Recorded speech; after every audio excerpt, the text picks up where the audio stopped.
ओकारादिहकारान्तं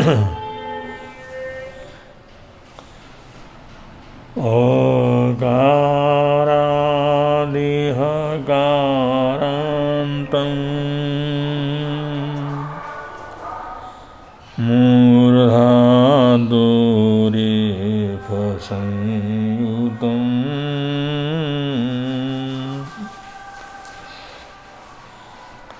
नादबिन्दुकलाक्रान्तं चन्द्रमण्डलसन्निभम् ये तद्वे विपरीततत्त्वं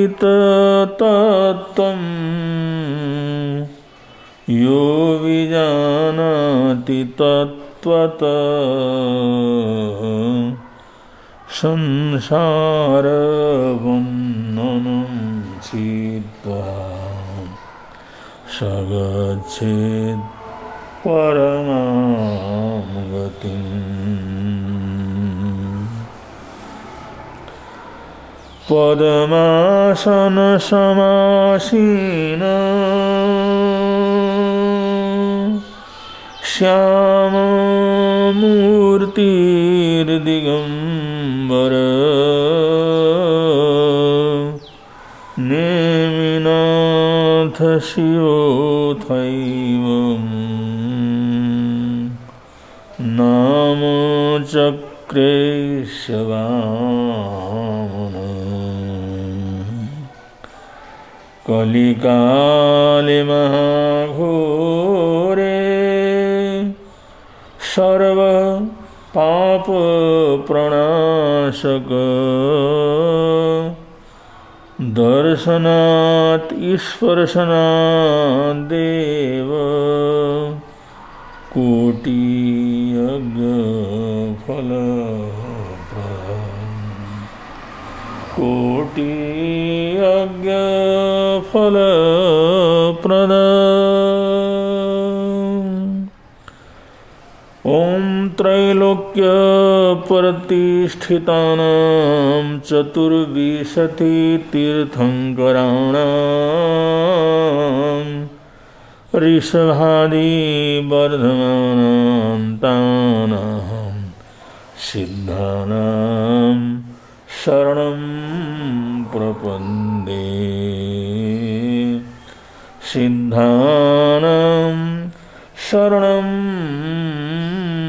प्रपद्ये।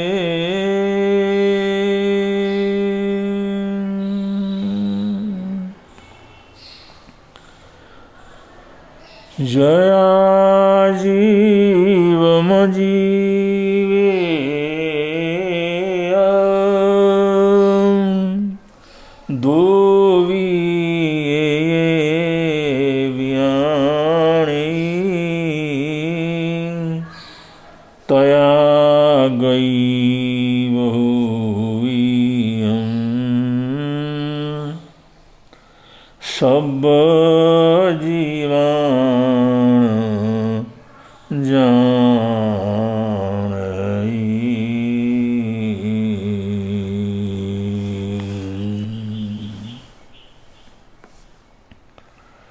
अरहत अरिहंत देव अपने अनंत ज्ञान के आलोक में देख कर के फरमाते हैं, जब कोई मनुष्य, कोई जिज्ञासु, कोई साधक जब जिज्ञासा से आगे बढ़ते हुए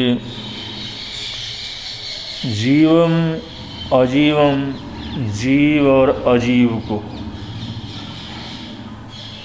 जीव क्या है, अजीव क्या है, जीव का स्वरूप क्या है, अजीव का स्वरूप क्या है, जब वो सांगोपांग रूप से जीव और अजीव के भेद को दो भी ए बियाणई, अजित का अजीव का स्वरूप भी उसके समझ में आ जाता है, जीव का स्वरूप भी समझ में आ जाता है। जीव क्या है ये भी समझ में आता है, अजीव क्या है ये भी समझ में आता है। और ऐसे जीव और अजीव का ज्ञान हो जाए, जीव और अजीव की स्थिति की अनुभूति हो जाए, जीव और अजीव का विश्लेषणात्मक बोध हो जाए, तो ऐसा बोध होने के बाद तया गई बहुवियम, माने उस जीव के अलग अलग भेदों को भी वो साधारणतया वो जानने लग जाता है। क्योंकि जीव एक नहीं है, एक ही जीव का फैलाव नहीं है, हर जगह पर जीव स्वतंत्र है और सारा ब्रह्मांड जीवमय है। और पूरे ब्रह्मांड में ऐसी कोई जगह नहीं है जहाँ पर जीव की रहितता हो। तो जीव जगत कितना बड़ा है, कितना विराट, ये जो है आदमी अपनी कल्पना से कल्पना भी नहीं कर सकता। अपनी कल्पना से उसका हिसाब भी नहीं लगा सकता। ये तो जब महान अरहत ज्ञानियों की बातों को सुनते हैं, उनके बोध को प्राप्त करते हैं, तो उसका अनुभव होने लगता है। तो जीव बहुत गति पर्यंत है, उसके बहुत भेद हैं, सिर्फ एक नहीं है, एक रूप नहीं है, एक से अनंत हुआ हो ऐसा नहीं है। ये तो अपने आप में स्वतंत्र है और हर जीव अपने आप में स्वतंत्र है, हर जीव अपने में अलग है। तो ये जीव से संबंधित और अजीव से संबंधित, ये दोनों चीज़ों को अगर हम विश्लेषणात्मक रूप से, उसके संयोगात्मक रूप से, हर तरह से, हर पक्ष से उसको समझते हैं, हर पक्ष से दोनों को अगर जानते हैं, तो हमारे को ऑटोमेटिक जीव के अनेक प्रकार की गतियों का भी ज्ञान हो जाता है। जैसे जीव के जो अनेक गतियां हैं उसके संबंध में बतलाते हैं कि वैसे तो जीव की 4 गतियां हैं। गति 4 थोकड़े के अंतर्गत आता है। 4 गतियों में त्रियंच गति, मनुष्य गति, देव गति और नरक गति। अगर एकदम नीचे से उसको जो अगर गिने तो पहले नरक गति, फिर त्रियंच, फिर मनुष्य, फिर देव। अगर ऊपर से उसको गिनते हैं तो ऊर्ध्वलोक में देव गति, फिर मनुष्य गति, फिर उसके पश्चात त्रियंच गति, फिर नरक गति। इस प्रकार एक 4 मेन जो है गतियाँ रहती हैं, जीव के भेद इसके अंतर्गत रहते हैं। और जीव त्रस जीव रहता है, स्थावर जीव रहता है। त्रस का मतलब जो चलता फिरता उठता बैठता है, ऐसा लगता है ये जीव है। अगर कोई चीज़ चलने लग जाए, कोई चीज़ बोलने लग जाए, कोई चीज़ हिलन डुलन करने लग जाए, कोई चीज़ छोटे से बड़ा होने लग जाए, कोई बड़े से छोटा होने लग जाए, ऐसा संकुचन प्रसारण वगैरह किसी चीज़ में होता है तो हम अनुमान लगा लेते हैं ये जीव है। और कुछ जीव जगत तो ऐसा जीव जगत है जिसमें हिलन चालन का पता लगता ही नहीं है, लेकिन फिर भी वहाँ पर जीव है। तो हम अपनी आँखों से, अपने नेत्रों से, इस आँखों के प्रकाश से जिस जीव जगत के हिलन चलन को, रुदन को, तकलीफ को, परेशानी को, उनके पुकार को नहीं सुन सकते, उनकी वेदना को देख नहीं सकते, उनकी वेदना का हम जो है आँखों से, कानों से उसका अनुमान नहीं लगा सकते, ऐसा संपूर्ण जीव जगत वो स्थावर जीव जगत कहलाता है। स्थावर जीव के अंतर्गत होता है, स्थावर चेतना के अंतर्गत आता है। और ये त्रस्त जीव वो है जिसका हिलना डुलना चलना फिरना बोलना ये सारी हरकतें होती हैं, और उन हरकतों से हम ये अनुमान लगा लेते हैं कि ये जीव है, ये चेतना है, ये ज्ञानवान है, इसके अंदर चैतन्यता है, इसका अनुमान लगा लेते हैं। तो ये सारा जीव जगत त्रस्त जीव के अंतर्गत आता है। इस प्रकार स्थावर जीव और त्रस्त जीव। फिर उसके अंतर्गत आता है विकलेंद्रिय जीव, जिसके अंदर केवल ये स्थावर काय जो जीव है उसमें तो सिर्फ शरीर होता है, शरीर के सिवाय और कोई इंद्रिय नहीं होता। पांचों इंद्रियों में सिर्फ पहला इंद्रिय जिसको स्पर्श इंद्रिय कहते हैं, जिसको काय कहते हैं, शरीर कहते हैं, सिर्फ शरीर जिनको उपलब्ध है ऐसा जीव जगत उसको स्थावर काय कह करके पुकारा जाता है। और उसके बाद विकल इंद्रिय आते हैं जिसके अंदर दो जो है इंद्रियां हों, जैसे शरीर है और शरीर के साथ मुंह है।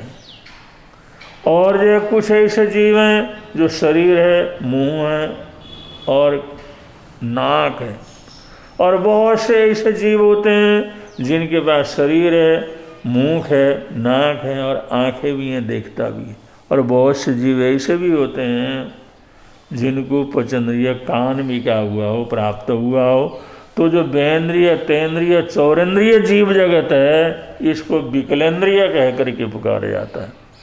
अगर कहीं पर आता है विकलेंद्रिय, ये विकलेंद्रिय जीव जगत है, तो विकलेंद्रिय जगत में बेंद्रिय भी आ जाते हैं, तेंद्रिय भी आ जाते हैं, चौरेंद्रिय भी आ जाते हैं। और जिसको पांचों इंद्रियां उपलब्ध हों, जिसको शरीर भी उपलब्ध है, जिह्वा मुंह भी उपलब्ध है, जिसको सूंघने के लिए नाक भी उपलब्ध है, देखने के लिए आँख भी उपलब्ध है और सुनने के लिए कान भी उपलब्ध है, ऐसे पांचों इंद्रियां जिनको उपलब्ध हों ऐसा जो जीव जगत है वो पचेंद्रिय जीव जगत कहलाता है। और पचेंद्रिय के भी अलग अलग भेद हैं। एक तो पचेंद्रिय त्रियंच होता है, त्रियंच है, त्रियंच गति में, लेकिन पचेंद्रिय है। और जो है उसी के अंतर्गत मनुष्य जो है ये सब जो है ये सारे पचेंद्रिय जीव जगत के अंदर आते हैं। और पशु जीव जगत के अंदर आ गया मनुष्य, त्रियंच जो मनुष्य है वो जो है पचेंद्रिय जीव जगत के अंदर आया, क्योंकि जो त्रियंच में बहुत चौरेंद्रिय तक तो वो जो है पचेंद्रिय तक का नहीं आते लोग। पचेंद्रिय पशु जो होता है वो पचेंद्रिय के अंतर आता है, एक हिस्सा है उसमें, सारे के सारे जीव नहीं आते। उसमें स्थावर भी रहते हैं, त्रस भी रहते हैं, पचेंद्रिय भी रहते हैं, चौरेंद्रिय भी रहते हैं, तेंद्रिय भी रहते हैं, बेंद्रिय भी रहते हैं, ये सब जीव जगत वहाँ पर रहता है। तो इस प्रकार जो पचेंद्रिय जीव हैं, पचेंद्रिय जीवों में पचेंद्रिय पशु, पचेंद्रिय मनुष्य, परिचंद्रिय देव और पचेंद्रिय नरक, ऐसे मनुष्य, पशु, देव और नरक ये चारों गतियों के अंदर जो जीव जगत रहता है वो सब पचेंद्रिय जीव कहलाते हैं। तो इतना लंबा चौड़ा संसार है, इतने भेद हैं। और इसमें पशु जो पचेंद्रिय पशु होता है, पचेंद्रिय पशु उसके भी अनेक अलग अलग भेद होते हैं, सिर्फ एक ही प्रकार का नहीं होता। जैसे कि कहा है जलचर पचेंद्रिय है, जल में चलने वाला, थलचर पतंद्रिय, स्थल में चलने वाला, नवचर खेचर पतंद्रिय है जो आकाश के अंदर उड़ने वाला जीव जगत है। ऊरपुर माने अपने शरीर से घसीट करके जो चलता है, पैर नहीं है, हाथ नहीं है, लेकिन वो घसीट करके अपने पेट से ही जो है सरक सरक करके चलता है। और भूजपुर अपने हाथों से चलता है, तो हाथों के सहारे से चलता है। ऐसे ये पशु जो है पचेंद्रिय पशु उसके जो है ये अलग अलग भेद हैं। जलचर पचेंद्रिय, थलचर पचेंद्रिय, खेचर पचेंद्रिय त्रियंच, ऊरपुर पचेंद्रिय त्रियंच और भुजपुर पचेंद्रिय त्रियंच, ये सब त्रियंच जगत के अंतर्गत आते हैं। तो इनके अलग अलग भेद हैं, अलग अलग भेद हो गए। ऐसे जो मनुष्य, मनुष्य के अनेक भेद हो जाते हैं। जैसे समुच्छम मनुष्य, वैसे गंदगी से पैदा होने वाला ऐसा मनुष्य जो कि सिर्फ गंदगी से पैदा हो जाता है। सड़ी हुई पदार्थों से पैदा हो जाता है। और जो दूसरा गर्भज मनुष्य जो गर्भ से पैदा होता है, और उसके अंतर्गत भी कर्म भूमि के मनुष्य हैं, अकर्म भूमि के मनुष्य हैं, अंतर्दीप के मनुष्य हैं। 303 प्रकार के मनुष्य का रूप बतलाया गया है। ये सब भी जीव के अलग अलग रूप हैं। ये मनुष्य के भी अनेक अनेक रूप हैं, मनुष्य के भी अनेक अनेक भेद हैं। तो ये भेद प्रभेद पशु योनि के अंतर्गत भी हैं, मनुष्य के अंतर्गत भी हैं, और इसी प्रकार देव के अंतर्गत भी हैं। और देवता के अंदर भुवनपति जीव जगत है, वो भी बड़ा लंबा चौड़ा है। और उसके बाद बाणवंतर देव जगत है, और उसके अंदर भी बहुत लंबा चौड़ा 32 इंद्र उसके अंतर्गत होते हैं। और ऐसे जो है शास्त्रकार आगे जो कहते हैं, ज्योतिषी देव है, जो भी ज्योतिष प्रकाश वगैरह देने वाले, ये ज्योतिषी देव जगत है। और उससे आगे चल करके वैमानिक देव जगत है, ये भी बड़ा लंबा चौड़ा है। तो इस प्रकार पचन्द्रिय के अंतर्गत अलग अलग रूप हैं। उसमें जो मनुष्य भी आता है, पशु भी आता है, नरक भी आता है, देव भी आता है, और उनके भी बिल्कुल अलग अलग रूप, अलग अलग भेद, अनेक भेद उसके अंतर्गत बतलाया गया है। तो शास्त्रकार यहाँ पर कहते हैं कि जो आदमी जीव और अजीव का ज्ञान प्राप्त कर लेता है, जीव अजीव के स्वरूप को जानता है, जीव अजीव का विश्लेषणात्मक बोध जिसको प्राप्त होता है, तो उन जीवों की तया गई बहुवियम, जो विविध प्रकार के, बहुत विविध प्रकार के जीव की अलग अलग गतियां हैं, जीव की अलग अलग जातियां हैं, जीव के अलग अलग रूप हैं, जीव के अलग अलग स्वरूप हैं। उन सारे ही स्वरूपों को, सारे भेद और प्रभेदों को, उसके जितने भी भेद हो जाते हैं, उन सबको भी वो समझने लगता है। एक तो जीव को समझा, और जीव को समझने के बाद वो तमाम जीव जगत के अंदर जीव संबंधी एक रूपता रहती है। बहुत से उसकी विशेषताएं बढ़ते हैं, बहुत से घटते हैं।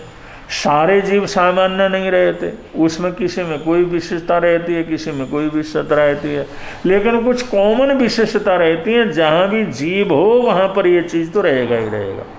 उसी कॉमन एक लक्षण के आधार पर जो अनेक प्रकार की गतियाँ हैं, अनेक प्रकार का जीव समूह है, उसका ज्ञान उस साधक को क्या करता है, होता है।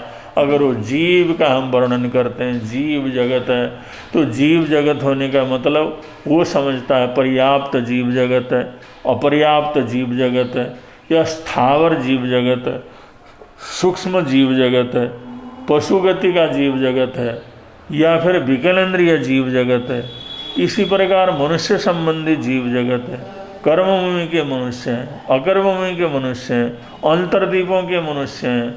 इसी प्रकार त्रियंच गति के अंदर खेचर जय त्रियंच है, जलचर त्रियंच है, नवचर त्रियंच है, उर्पुर त्रियंच है, या भोजपुर त्रियंच है। वो सारी चीज़ों को वो समझता है, सारी चीज़, सारा चित्र उसके दिमाग के अंदर आ जाता है। जीव का वर्णन करते ही, जीव शब्द को सुनते ही, तो जीव के विविध प्रकार के जो रूप हैं, विविध स्वरूप हैं, विविध आकृतियां हैं, विविध परिस्थितियों के अंदर जीने वाला जीव जगत है। एक इंद्रिय से पचन्द्रिय तक, स्वर्ग से लेकर के नरक तक, और ये सभी जीव की गतियों को अच्छी तरह से वो समझ जाता है, वो समझता है, जानकारी हो जाता है, उसकी अनुभूति हो जाती है, उसके अनुभव से गुजरता है। तो तमाम जीव क्या है और अजीव क्या है, ये दोनों का बोध उस व्यक्ति को हो जाता है। जिसको जीव और अजीव का ज्ञान हो गया, उसको जीव की अनेक गतियाँ, अनेक स्वरूप, अनेक भेद, और अजीव के अनेक गतियाँ, अनेक रूप, अनेक भेद, वो जीव के अलग अलग बहु प्रकार के जो भेद बतलाए गए हैं, उन सभी भेदों को वह साधक सामान्य रूप से समझ जाता है कि ये फलाना जीव जगत है, ये फलाना जीव जगत है, ये फलाना जीव जगत है। इस प्रकार उसको जीव जगत का आभास और ज्ञान हो जाता है।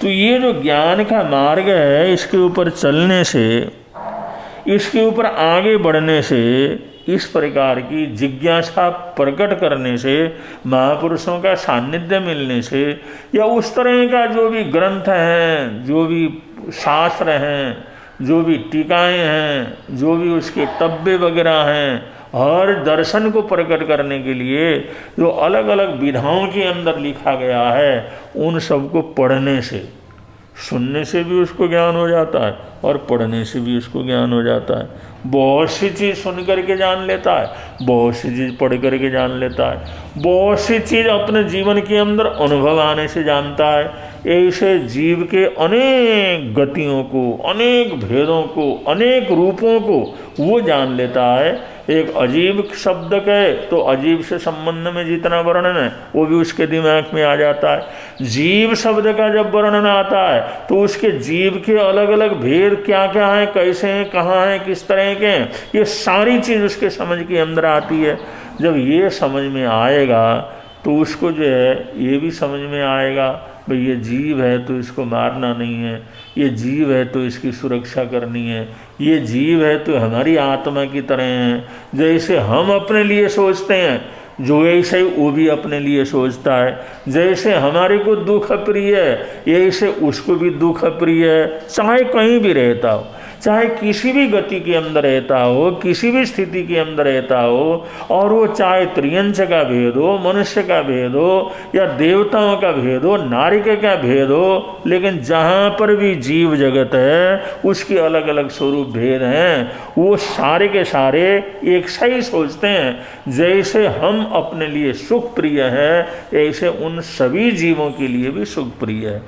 जैसे हमारे लिए सम्मान प्रिय है, ऐसे उन सब के लिए भी सम्मान प्रिय है। जैसे हम चाहते हैं कि हमारे को कोई न मारे, हमारे को तकलीफ न दे, हमारे ऊपर अन्याय अत्याचार न करे, ऐसे ही संसार का हर जीव, चाहे छोटा हो चाहे बड़ा हो, चाहे दिखता हो न दिखता हो, सामान्य हो या विशेष हो, उन सबकी भी यही अभिलाषा रहती है कि हमारा हनन न हो, हमारे को घायल न किया जाए, हमारे के अधिकार को न छीना जाए, हमारे को तकलीफ न दिया जाए, हमारे ऊपर अन्याय अत्याचार न हो। ये हर प्राणी, हर जीव ये जो है इसी प्रकार की भावना करता है। जैसे हम जो है सम्मान चाहते हैं, सब सम्मान चाहते हैं। जैसे हम सुरक्षा चाहते हैं, ऐसे सभी जीव सुरक्षा चाहते हैं। जैसे हम अपने दैनिक आवश्यकताओं को शांति से पूरा करना चाहते हैं, ऐसे प्रत्येक जीव ही अपने जीवन के दैनंदिन जीवन की ज़रूरत को पूरा करने का भाव रखता है कि उनको भाव रख करके पूरा करके शांति के साथ मैं अपना जीवन व्यतीत करूं, शांति के साथ रहूं, सुख के साथ रहूं, अमन के साथ रहूं। जैसे हम चाहते हैं, जैसे हम सोचते हैं, जैसे हम विचार करते हैं, ऐसे ही जीव जगत में जितने भी भेद हैं वो सारे जीव जगत इसी प्रकार का सोच रखता है। सभी की मनोकांक्षा ऐसी रहती है। इसलिए कहते हैं आत्मन प्रतिकूलानि परेशान न समाचरेत। एक सिद्धांत दिया है, एक मार्गदर्शन दिया है, एक जो हमारे को बोध दिया है, जानकारी दी है, ज्ञान का प्रकाश दिया है। आत्मनः प्रतिकूलानि परेशान न समाचरेद। तुम हो और तुम्हारे इतर जितना भी जीव जगत है, ये सब के लिए ये संदेश है। आत्मन, तुम अपने पर आत्मन प्रतिकूलानि, जो तुम्हारे लिए प्रतिकूल है वो सब के लिए प्रतिकूल है, जो तुम्हारे लिए अनुकूल है वो सब के लिए अनुकूल है। इसलिए आत्मन प्रतिकूलानि, जो तुम नहीं चाहते ऐसा व्यवहार किसी से भी मत करो। जो तुम सुनना नहीं चाहते ऐसे शब्द किसी को मत सुनाओ।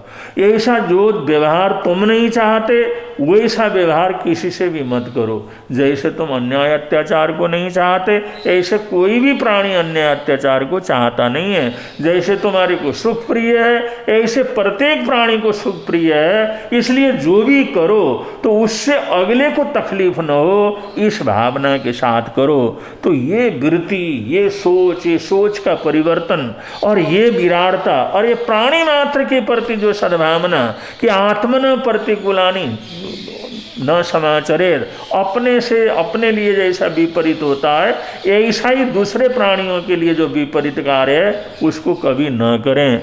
ऐसी विराटता तभी आती है जब हमारे को जीव और अजीव का सम्यक बोध होता है, उसके भेद और परभेदों का जो है पूरी तरह से भेद होता जानकारी होती है। और जीव क्या है ये भी जानते हैं, अजीव क्या है ये भी जानते हैं, उनके अलग अलग भेद क्या है ये भी जानते हैं, कहाँ पर वो रहते हैं ये भी जानते हैं, किस स्थिति में रहते हैं ये भी जानते हैं। तो इसी जीव जगत के अंदर रहते हुए जहाँ पर भी हमारे को ऐसा लगे कि इससे मेरे इस कार्य से किसी जीव जगत को तकलीफ होगी, तो उस कार्य के अंदर वो संकुचित करे, उसको कम करे, उस रास्ते के ऊपर न चले, उससे बच के चले। ये वृत्ति वो ज्ञान होने के साथ साथ हमारे जीवन के अंदर आ जाती है। तो ये सम्यक बोध अगर हो जाता है, सम्यक जानकारी अगर हो जाती है, तो ये सम्यक बोध हमारे आचरण को स्वाभाविक रूप से परिवर्तन कर देता है, क्योंकि उसके अंदर कोई परिवर्तन करवाने की जरूरत नहीं पड़ती, उसको कहने की जरूरत नहीं पड़ती, उसको जो बांधने की जरूरत नहीं पड़ती, उसको संकल्प करवाने की जरूरत नहीं पड़ती, उसको प्रेरणा देने की जरूरत नहीं पड़ती। अगर हमारे को जीव अजीव का सम्यक बोध है और उसकी अनुभूति है और उसको जो हम समझते हैं, पूरी तरह से जानते हैं, संवेदना के साथ जीते हैं कि जैसे हमारी संवेदना है ऐसे प्रत्येक प्राणी के दुख दर्द की संवेदना अगर हमारे जीवन के अंदर है, तो कोई भी काम करते हुए हम किसी को भी तकलीफ दिए बगैर काम करना शुरू कर देते हैं। इसी को अहिंसा कह करके पुकारा जाता है। ऐसा अहिंसा का आचरण है, कुछ भी करना हो तो हम ऐसा करें जिससे किसी दूसरे को तकलीफ न हो, ऐसा बोलें किससे किसी को तकलीफ न हो, ऐसा खाएं पिएं उठें बैठें चलें फिरें जिससे किसी को भी तकलीफ न हो। यही जो है चीज़ है जिसको कहते हैं धर्म की आराधना, धर्म का आचरण और चरित्र और श्रेष्ठ चरित्र, सम्यक ज्ञानियों का चरित्र। ये सम्यक ज्ञान हो जाता है तो उसके साथ साथ हमारा सम्यक चरित्र, सम्यक आचरण वो भी स्वाभाविक रूप से जय हो करके वो जब अपने जीवन के अंदर आ जाता है, तो ज्ञान के साथ साथ जीवन के अंदर परिवर्तन हो जाता है। ज्ञान के साथ साथ हमारे जीवन के व्यवहार के अंदर परिवर्तन हो जाता है, हमारे सोच में परिवर्तन हो जाता है, हमारे कार्य करने के ढंग में परिवर्तन हो जाता है। अब हम उस परिवर्तन के साथ उस रास्ते के ऊपर चलते हैं जो हमारे लिए श्रेयस्कर है और अन्य प्राणियों के लिए भी श्रेयस्कर है, क्योंकि हम जानते हैं कि हमारे लिए जो अच्छा नहीं है वो किसी के लिए भी अच्छा नहीं है। ऐसा संकल्प, ऐसा बोध, ऐसी जानकारी, ऐसी अनुभूति जीवन के अंदर आती है जो ऑटोमेटिक उसके जीवन के आचरण को पूरी तरह से परिवर्तित कर देता है। इसलिए शास्त्रकार कहते हैं परमम नाणम तोदया, पहले अगर ज्ञान हो जाता है तो हमारे जीवन के अंदर आचरण तो स्वाभाविक रूप से परिवर्तित हो जाता है, और ऐसा ही परिवर्तित रूप आचरण चाहिए जो वास्तव के अंदर हमारे जीवन के उन कर्म कलमशों को और बुरे पापों को दूर करने वाला होता है। तो ये प्रकरण जैन सिद्धांत से संबंधित है और बहुत जानने योग्य है, समझने योग्य है, और जिससे कि हमारा जीवन एक सद्गति की तरफ आगे बढ़े। आगे जैसे प्रसंग आएंगे आप लोगों के समक्ष रखने का प्रयत्न करेंगे। आज इतना ही। बोलिए भगवान महावीर स्वामी की जय।